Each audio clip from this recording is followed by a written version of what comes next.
السلام علیکم۔ کیا بات ہو سکتی ہے؟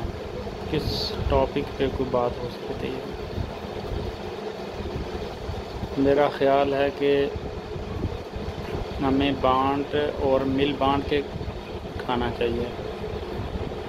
جو لوگ پور ہیں، غریب ہیں، کوئی کسی لحاظ سے بھی کہ کسی کی مدد کر سکتا تو اسے کرنی چاہیے۔ اگر کوئی ڈاکٹر ہے، سپوز اگر کوئی مریض آتا ہے اس کے پاس پیسے نہیں ہیں، اس کا فری علاج کر دے۔ کوئی ٹیچر ہے، اس کو فری پڑھا دے غریب کے بچوں کو۔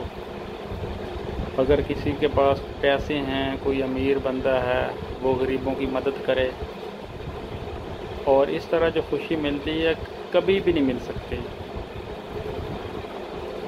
اس کے علاوہ مطلب اپنی اپنی کیپیسٹی میں ہم لوگ کر سکتے ہیں، اور لازمی کرنا چاہیے۔ اور حکمرانوں سے کسی طرح کی کوئی امید نہیں رکھنی چاہیے۔ انہوں نے تو اپنے حصے کا خون پینا ہے۔ وہ جس طرح شاعر کہتا ہے لگا کر آگ شہر کو یہ بادشاہ نے یہ کہا، لگا کر آگ شہر کو یہ بادشاہ نے کہا، اٹھا ہے دل میں آج تماشے کا شوق بہت، جھکا کر سر کو سبھی شاہ پرست بول اٹھے، حضور کا شوق سلامت رہے شہر اور بہت۔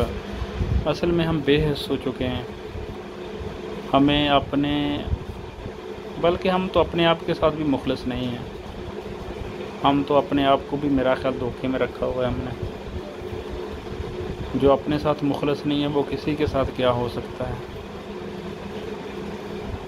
وہ صدقہ خیرات اور غریب کی مدد انسان کو وہاں تک لے جاتی ہے، عبادت جو ہے وہ بھی وہاں تک نہیں پہنچاتی جو غریب کی دعائیں تمہیں اٹھا کے لے جاتی ہیں۔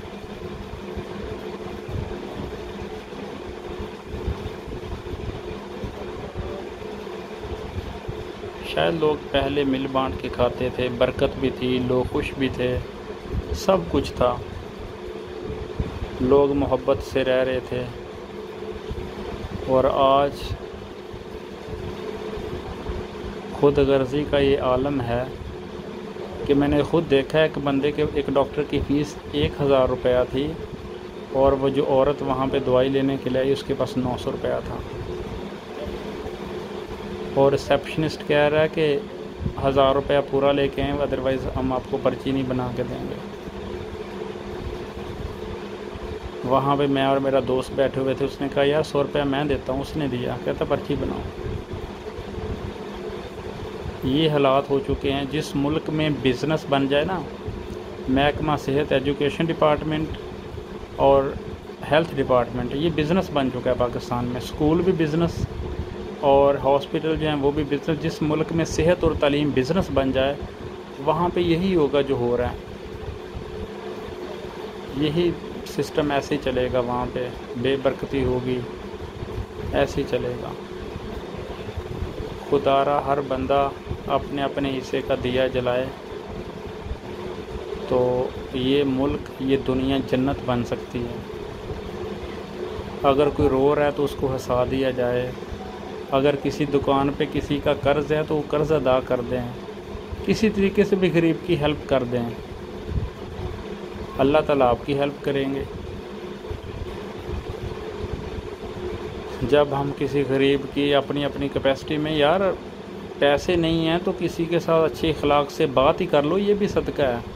اگر کوئی رو رہا ہے تو اس کو چپ ہی کرا دو، اسے تسلی دے دو، یہ بھی بہت بڑی بات ہے۔ جن کے پاس پیسے ہیں وہ پیسوں سے ہیلپ کر دیں، کسی طریقے سے بھی انسانیت کی ہیلپ ہونی چاہیے، اور یہ دنیا جنت بن جائے گی انشاءاللہ۔ وہ جس طرح اقبال کہتے ہیں، اقبال گفتار کا غازی تو بنا، کردار کا غازی بن نہ سکا۔ ہمیں باتیں ہم سب کو بڑی آتی ہیں، عمل ہمارا زیرو ہے۔ عمل سے زندگی بنتی ہے، عمل کرو، عمل سے ہی سب کچھ ہے۔ وہ جس طرح ایک دن اس نے کہا نا کہ ایک عورت چلی گئی ایک مولوی صاحب کے پاس ایک پیر کے پاس چلے گئی ایک عورت، تو عورت کہتی ہے مجھے تعویذ لکھ دو۔ پیر صاحب کہتے ہیں یا مولوی صاحب کہتے ہیں کیا تعویذ لکھوں؟ وہ عورت کہتی ہے کہ ایسا تعویذ لکھ دو کہ جب میرے بچوں کو بھوک لگتی ہے تو وہ روتے ہیں، گھر میں کھانے کو کچھ نہیں ہے، تعویذ لکھ دو کہ جب بھوک لگے تو وہ روئیں نہ۔ تو جو بندہ بھی یہ سنے گا اس کے پیروں سے زمین نکل جائے گی، اور نکلنی چاہیے بھی۔ لازمی غریب لوگوں کی مدد کرو، اور یہ تب پتہ چلتا ہے جب بندہ خود بھوکا ہوتا ہے۔ روزے آتے ہیں اس طرح، یہ روزوں کا مقصد کیا ہے؟ یہ بھوک پیاس اللہ کو نہیں پہنچتی، یہ تقویٰ پہنچتا ہے اللہ تعالیٰ کی ذات کو۔ اور بھوکا پیاسا رہنے کا مطلب یہی ہوتا ہے کہ جب آپ کو بھوک لگے آپ کو یہ پتہ چلے یہ جانور بھی بھوکا ہے، ہوتا بھی ایسی ہے، انسانی فطرت ہے۔ جب انسان کو بھوک لگتی ہے تو وہ ہر انسان کو بھوکا سمجھتا ہے، جب انسان کو پیاس لگتی ہے تو وہ ہر انسان کو پیاسا سمجھتا ہے۔ وہ سمجھتا ہے کہ اس جانور کو بھی پیاس ہے، اس بکری کو بھی، اس بھینس کو بھی، اس انسان کو بھی، ہر ایک کو وہ یہ سمجھتا ہے کہ سب پیاسے ہیں۔ تو روزوں کا مقصد بھی یہی ہے، تاکہ ہم بھوکے رہ کے ہمیں اندازہ ہو کہ جن کے پاس کھانا نہیں ہوتا وہ کس طرح رات گزارتے ہیں یا دن گزارتے ہیں۔ اگر احساس، وہ کہتے ہیں نا فاتحہ جب پڑھنی چاہیے تو مردے پہ فاتحہ نہیں پڑھنی چاہیے، جب احساس مر جائے کسی قوم کا تو احساس کے مرنے پہ فاتحہ پڑھنی چاہیے۔ جب احساس ختم ہو جائے تو سمجھ لیں کہ سب کچھ ختم ہو گیا۔